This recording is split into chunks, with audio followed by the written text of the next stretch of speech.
सर्वमंगल मांगल्ये शिवे सर्वार्थ साधिके शरण्ये त्र्यंबके गौरी नारायणी नमस्तुते महालक्ष्मीये नमः. श्रीलक्ष्मी व्रत कथा. द्वापार युगातील गोष्ट. त्या काळी सौराष्ट्र देशामध्ये भद्रश्रवा नावाचा राजा राज्य करीत होता. तो मोठा विद्वान व वेदांत जाणणारा होता. त्याच्या राणीचे नाव सुरचंद्रिका असे होते. त्यांना 7 पुत्र व शांबला नावाची एक कन्या होती. राजकन्या एके दिवशी आपल्या मैत्रिणींसह नगराबाहेरील उद्यानात विहार करीत असताना राजवाड्यामध्ये एक चमत्कारी गोष्ट घडून आली. त्या दिवशी लक्ष्मीच्या मनात आले की आपण राजवाड्यात जाऊन सुरचंद्रिका राणीस प्रजेच्या कल्याणासाठी लक्ष्मी व्रताची आठवण करून द्यावी. त्यामुळे माझे वास्तव्य राजवाड्यात राहून राजाकडून प्रजेचे कल्याण होईल, अन्यथा मी सामान्य माणसाकडे वास केल्यास फक्त एकट्याचा फायदा होईल.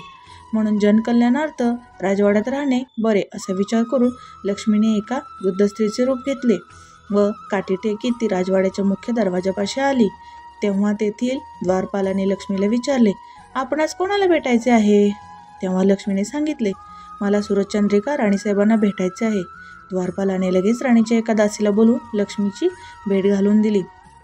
दासीने अधिक चौकशी करण्याकरिता लक्ष्मी रूपातील वृद्ध स्त्रीला प्रश्न विचारले, आपण कोण? आपले नाव काय? आपण कोठून आलात? आपले राणीसाहेबांकडे काय काम?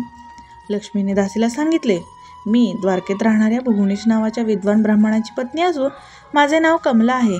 मी येथे येण्याचे कारण तुला सांगते, ऐक. तुमची सुरचंद्रिका राणी मागच्या जन्मी एक वेश्याची पत्नी होती. तो वैश्य दरिद्र होता, त्यामुळे नवरा बायकोचे वारंवार तंटे होत असत. एके दिवशी भांडण करून ती घराबाहेर पडली व रडत भटकू लागली. ते पाहून मला तिची दया आली. मी तिची विचारपूस करून तिच्या दुःखाचे कारण ऐकले व तिचे दारिद्र्य दूर होण्यासाठी तिला लक्ष्मीव्रत करण्याचा उपदेश केला. लक्ष्मीव्रत कसे करावे याची तिला माहिती सांगितली. त्याप्रमाणे तिने लक्ष्मीव्रत केले. व्रताच्या प्रभावाने ती श्रीमंत व सुखी झाली. लक्ष्मी तिच्या घरी नांदू लागल्यामुळे त्या पतीपत्नींचा संसार सुखाचा झाला व पुढे पुष्कळ वर्ष त्यांनी ऐश्वर्य भोगले. पुढे त्यांना यथाकाल मृत्यू आला व लक्ष्मीव्रताच्या प्रभावाने त्यांना लक्ष्मी प्रसन्न झाल्यामुळे पुढील जन्म राजकुळात मिळाला. मागील जन्मी केलेल्या लक्ष्मीव्रताच्या प्रभावामुळे सुरचंद्रिका राजघराण्यात सर्व ऐश्वर्य भोगत आहे. परंतु लक्ष्मीव्रताचा आता तिला विसर पडला आहे. म्हणून सुरचंद्रिकेस लक्ष्मीव्रताची आठवण करून देण्यासाठी मी येथे आले आहे. हे सर्व त्या दासीने ऐकल्यावर तिला मोठे कौतुक वाटले. ती म्हणाली, आपण कृपा करून लक्ष्मीव्रत केव्हा व कसे करावे हे मला सांगाल काय? तेव्हा वृद्ध स्त्री रूपातील लक्ष्मी म्हणाली, ऐक. मार्गशीर्ष महिन्यातील प्रत्येक गुरुवारी सकाळी नदी किंवा विहिरीवर स्नान करून 5 डहाळे काढून भरल्या कळशीत ठेवावे. रांगोळी काढून पाट मांडावा. पाटावर साळी घालून त्यावर कळशी ठेवावी. कळशीमध्ये नाणे, सुपारी, मोती, पोवळे, दुर्वा घालाव्यात. जवळ समई लावावी. कळशीवर 8 बाजूला हळदी कुंकाची बोटे ओढावीत. लक्ष्मीये नमः म्हणून पूजा करावी. तुपाचे निरंजन ओवाळावे. पिण्यासाठी वाटीमध्ये दूध ठेवावे.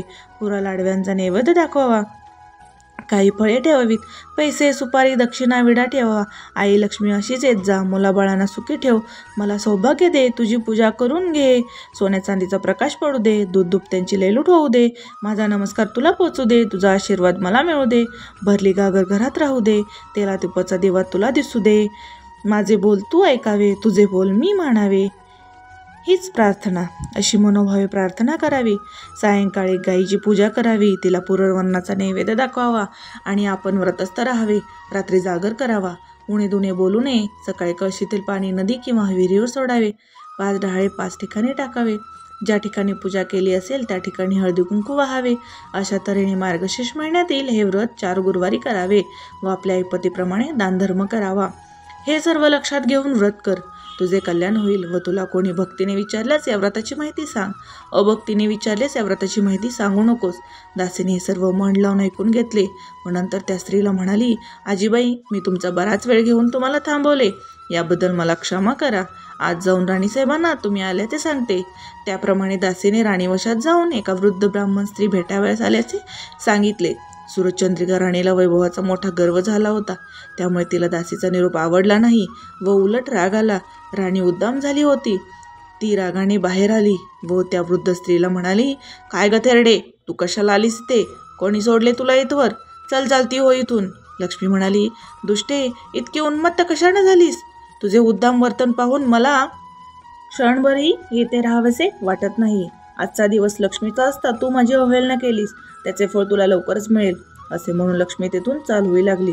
लक्ष्मी राजवाड्यातून रागाने बाहेर पडत असताना वाटेत शांबलेच्या दृष्टीस पडली. तेव्हा शांबलेने तिची आस्थेने विचारपूस केली. लक्ष्मीने राजवाड्यात घडलेली सर्व हकीकत तिला सांगितली, कारण शांबलेने ते राहू नये असे तिला वाटत होते.